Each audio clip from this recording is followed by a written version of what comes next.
Grabando, güey. ¿Ya? ¿Crees que la psicología es importante en los protocolos anti-bullying? Muy importante.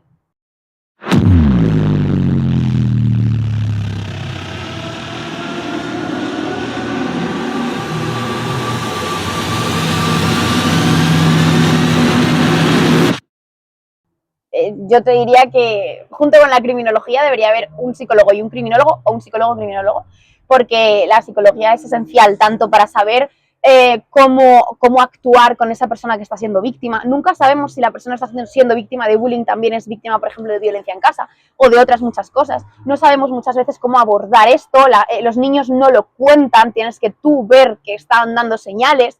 Entonces, sí, es muy importante. ¿Crees que los colegios o el ámbito escolar en general, no solo el primario, sino centros de secundaria y universidades, porque no deja de ser bullying igual, sí, no solo los protocolos, sino que el profesorado tenga conocimiento real en psicología, quizás no que sean psicólogos, pero aunque sea enfocado al bullying o a intentar parar o frenar el bullying o a detectar el bullying, porque es cierto que nosotros muchas veces, sin quererlo, nos enfocamos en la víctima, ¿no? Siempre hay, pobrecita la víctima, hay esos padres que sufren por la víctima, pero es que el agresor también tiene padres.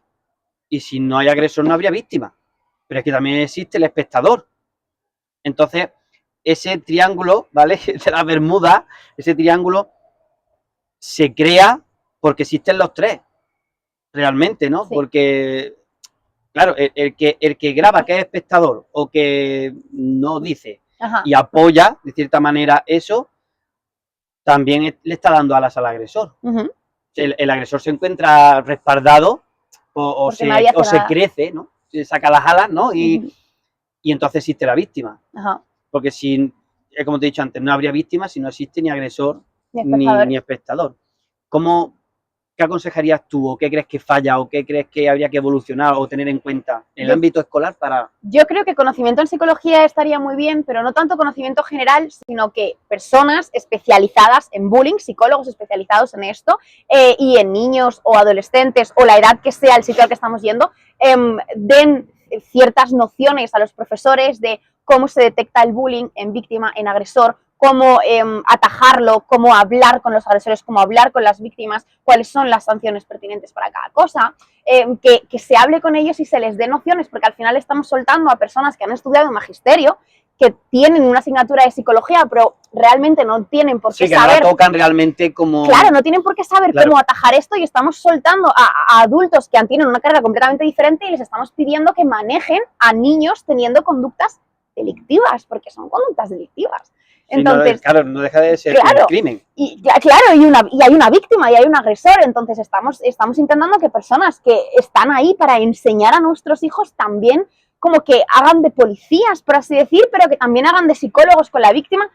Una investigación psicológica, ¿no? Totalmente, y sin darles ninguna herramienta para hacerlo. Entonces les faltan herramientas y los profesores lo dicen. ¿Crees que los psicólogos que existen en los centros educativos no tienen la preparación que deberían de tener? ¿O es simplemente un psicólogo, digamos, general, que no está especializado en la rama quizás del bullying o tal, y le han puesto allí, tú eres la psicóloga o el psicólogo? Es que hay veces que no hay psicólogos, hay veces que la persona que hay es un orientador. Lo sé. Entonces, existe de nuevo, la palabra orientador, lo sé. De nuevo, estamos pidiendo, porque el orientador puede ser psicólogo o no, estamos pidiendo a una persona que no ha estudiado psicología que haga cosas de persona que sí ha estudiado psicología, es que les faltan herramientas. Entonces, hay colegios en los que sí hay personas preparadas y hay protocolos anti-bullying y son muy estrictos y lo hacen muy bien, y hay colegios que no están preparados para ello. Pero de nuevo, ¿qué hace falta para esto? Recursos. Y volvíamos a lo mismo que decíamos con criminología. Para los recursos hace falta que le importe a la gente de arriba, a la gente que hace las leyes y a la gente que reparte los recursos. Mientras falten recursos no se van a poder poner psicólogos ni se va a poder hacer absolutamente nada para frenar el bullying. Claro, porque el estudio criminológico, realmente, porque yo lo llamaría así, ¿no? Porque no deja de ser un crimen. O sea, una agresión que no siempre tiene que ser de magnitud de romperle el cuello, sino poco a poco, pues quizás, voy a decirte un ejemplo, ¿vale? Pues te hago una quemadura con un cigarro, o simplemente te machaco psicológicamente. Pero al final, si piensas, si eso mismo lo hicieran adultos, estaríamos hablando de un código penal en el que se está haciendo una agresión, entonces es lo mismo, pero en niños. Claro, un niño con 13 años que cometa a veces queda impune. Sí, completamente. Entonces, si tienes conocimiento para agredir, si es un compañero, a lo mejor lo agrede físicamente, pero quizá una compañera la agrede sexualmente. ¿Qué ha pasado? O sea, hay agresiones sexuales por parte de niños de 6 y 7 años. O sea, no sé si has estado viendo noticias, pero han salido agresiones sexuales grupales a una niña de 6 años hace no tanto. Es una barbaridad. Pero ¿y qué haces con los niños de 6 años? Claro, si el de 13 no tiene... Si el de 13 tiene impunidad, el de 6... el de 6 ya, el de 7, se le pone el chupete y vete, vete a tu casa. Es que pero esa niña la han agredido como si fuera adulta. Y sí, la, claro, niña, la agresión al final se ha cometido. Efectivamente, y la niña tiene las mismas secuelas que tendría si fuera adulta o más. El ámbito criminológico enfocado al menor está más bien regular, ¿no? Es un tema, sí. Está más bien regular. De nuevo, recursos, faltan recursos. Porque, claro, por ejemplo, el niño de 13 años es impune ante un delito. Da igual que apuñales que robe un bolso. Sí. Eres totalmente impune. Y aparte de eso, de que eres impune, se tiene como, no pasa nada, a los 2 días aquí no ha pasado nada. No, si una persona adulta y comete lo mismo que comete este niño, de la misma magnitud, ¿vale? Con la misma magnitud, utilizando la misma arma o quizás los mismos métodos. Igual, exactamente igual. Se le condena a prisión, se le pone una pena y saldrían todas las noticias del mundo, y cuando lo comete un niño, sale la noticia y a los 2 días aquí no ha pasado nada, ¿no? ¿Por qué crees que ocurre esto con un menor?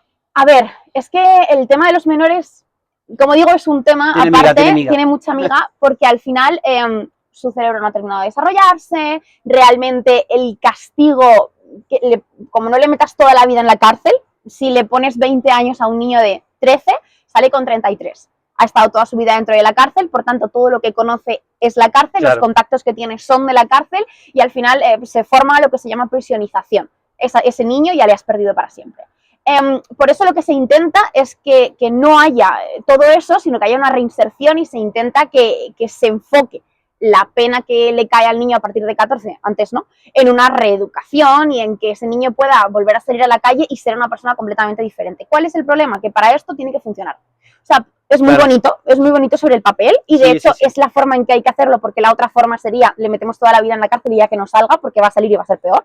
Entonces, es muy bonito, pero no hay recursos, no se hace bien, y como no se hace bien, los niños que entran, cuando salen, vuelven a reincidir.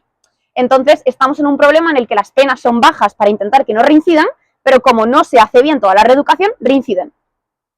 La metodología que se utiliza en los centros reformatorios de menores muchas veces quedan obsoletos, no se aplican correctamente. ¿Cómo se apliquen o no? No lo sé, porque no he estado dentro, eso sí que tengo que decirlo. No creo que estén obsoletas, hay mucha investigación en cuanto a menores, se intenta renovar y se intenta que el contenido esté bien. El problema es que pasa como en las clases. Si tú tienes un adulto en una clase enseñando matemáticas para 40 niños, 3 igual lo pillan, pero el resto, los pobres, pues bueno, pues no. ¿Qué pasa? Que esto es igual, si faltan recursos para abarcar a todas las personas que tenemos en un centro de menores y para darles realmente pues una reeducación y ayudarles a salir adelante, por mucho que quieran, muchas veces no van a poder. Y luego hay otro problema que tenemos también, que son las bandas juveniles. Y es que muchos de estos niños, cuando salen del centro de menores, ya les están esperando de nuevo. Entonces tú has hecho un trabajo, has podido hacer un trabajo estupendo, que si cuando el niño salga o el adolescente salga por la puerta, vuelve a caer con la misma banda que le va a hacer cometer delitos de nuevo, no sirve de nada. Claro, porque también luego el ámbito familiar tiene mucho que ver, ¿no? Muchísimo. Yo pienso que no solo la educación, conocemos familias incluso que lo han hecho estupendamente y el niño ha salido un desastre, también los hay, pero yo pienso que el ámbito familiar tiene mucho que ver, ¿no? En luego la conducta que coja ese niño, que digamos, si con 6 o 7 años son capaces de hacer eso, con 12 o 13 que son más adultos, son más grandes, lo harán mucho peor, pero es que con 20 o 25... ¿no? Sí, aquí tenemos dos cosas, una parte biológica, hay una parte psicológica y hay una parte del contexto social. Normalmente las tres cosas confluyen. No porque tengas una predisposición biológica a cometer un delito lo vas a cometer. Te hace falta que las otras dos cosas también tengan un hilo, ¿no? Claro. Que tengan algo. Entonces, la familia, tú puedes tener una familia muy mala y ser un agresor, ser una víctima o no ser ninguna de las dos. Eso puede suceder, pero de nuevo tiene que confluir con la parte psicológica que tú tengas y con la parte biológica. Por eso hay personas que teniendo una familia con una educación estupenda pueden cometer delitos porque la parte biológica, psicológica y quizá el contexto social de los amigos, del colegio es diferente, y personas que con una familia malísima no cometen ningún delito porque su parte biológica, psicológica está bien. Vale, estamos hablando de delito, Ajá. ¿vale? En la criminología se trata de delito, Sí. ¿vale? La gente que igual nos está viendo, nos escucha, muchísima gente tiene como crimen el asesinato que se ve ahí todo lleno de sangre y tal, pero es que un crimen también es un robo de un bolso. Sí. Un crimen también es, me he robado un jamón. ¿Sabes que criminológicamente uno de los crímenes más pequeños, por así decir, que más preocupan es el hurto de ropa interior? Guau, ¿eh? Pero guau. Esto es por la escalada criminal. No, pero ¿cómo le dirías a una persona? ¿Pero eso cómo va a ser un crimen? Si un crimen es un asesinato de un asesino en serie que ha matado 80 personas. Pues el hurto de ropa interior es un crimen que me preocupa, incluso te diría más que quizá una agresión con violencia. No con una violencia extrema, pero una agresión con violencia que te den un tirón del bolso y te hagan un poco de daño en el hombro. ¿Pero por qué? ¿Por la conducta o por qué? No, me preocupa por la escalada criminal, que es lo que te voy a explicar ahora. Los criminales, especialmente los criminales violentos y sexuales, que esto lo estudia mucho Beatriz de Vicente, que fue mi profesora, yo la adoro, Sí, siempre la nombro. La conozco, genial, genial, sí, sí, sí. Pues este tipo de criminales tienen una escalada criminal, y esto ya lo explica, te lo voy a explicar tal cual me lo contaron a mí porque es muy buena explicación. Si tú cuando estás iniciando tu vida sexual te tocan la rodilla la primera vez, dices, ¡oh!, sientes como que, Dios mío, el mundo, se me va a salir el corazón. Sin embargo, con el paso de los años, que te toquen la rodilla no te da aporta absolutamente nada. Chiquita, que me ha tocado. Claro, una mosca. Una mosca. Con los crímenes pasa exactamente igual. Una persona que hurta ropa interior, generalmente, porque la ropa interior, no, o sea, que tú la hurtes usada no sirve para gran cosa, Sí. Es porque tienes una necesidad de apoderarte del deseo de la otra persona, de apoderarte de la intimidad de la otra persona. Eso es un deseo que generalmente con el paso del tiempo te va a dejar de servir y vas a necesitar un estímulo mayor. El siguiente paso suele ser el exhibicionismo o el voyeurismo. Yo pues me exhibo para que tú me veas pues mis zonas íntimas, o yo intento ver a otras personas manteniendo relaciones sexuales. Y así se van dando pasos a un abuso sexual. Bueno, ahora ya no existe en el Código Penal la diferencia entre abuso y agresión, ¿no? Pero yo como criminóloga lo sigo diferenciando porque no es lo mismo. Pero suele ser un paso a un abuso, a un te toco el culo o a un te rozo un pecho, luego un paso a una agresión sexual. Porque siempre se quiere llevar a más, ¿no? Claro, porque tú cada vez necesitas más para sentir lo mismo. Claro, porque te quedas como, vale, esto ya no me sirve. No me sirve, no siento nada, ¿no? Efectivamente, y esa escalada muchas veces termina en agresiones sexuales muy violentas y puede terminar incluso claro, porque en necesito muerte. sentir esa adrenalina, ¿no? Que me hace a mí quedarme, o que me excite, o que me libere, ¿no? Efectivamente. Es lo que yo siento. Claro, y al final, pues, lógicamente, te puede llevar a cometer crímenes que ya la gente sí ve como crímenes, sí ve como un crimen, una agresión sexual muy violenta, o incluso terminar con la vida de la víctima, porque muchas veces después de una agresión sexual violenta, donde la víctima ha ido a declarar, ha dicho que soy yo y me han metido en la cárcel, cuando salgo lo que hago es lo mismo, pero terminando con la vida de la víctima, para que ya no me pillen. Claro, porque si tú tienes esa conducta y esa condición, digámoslo así, y vuelves a reincidir y vuelves a cometer, porque muchos lo hacen, pasa, cuando esta persona reincide y ahora, como has dicho, abusa de la persona, la agrede sexualmente, y ahora para decir, pues ahora ya no me pillas. Ahora ya no me va a pillar, esta la quito del medio, ¿no? De cierta manera, también el Estado que está intentando resolver ese problema no lo está haciendo bien, ¿no? No. Pero aquí también tenemos otro problema, y es que las terapias en la cárcel, las terapias psicológicas en la cárcel están vistas como trabajo forzado. Es decir, no puedes obligar a alguien a hacer terapia en la cárcel porque sería considerado que le estás obligando a trabajar. Claro, porque es que la cárcel no es un centro de castigo. Claro. Es un centro de reinserción. Y claro, si alguien no quiere ir a esta terapia, simplemente no va. ¿Qué pasa? Que yo puedo querer reinsertarte mucho, mucho y con mucha fuerza, pero si tú no haces nada por reinsertarte, no me sirve, no sirve. Entonces el Estado puede hacer todo lo que quiera por intentar reinsertar a una persona, que si la persona no acude a las terapias no va a servir de nada, y cuando salga va a reincidir de nuevo.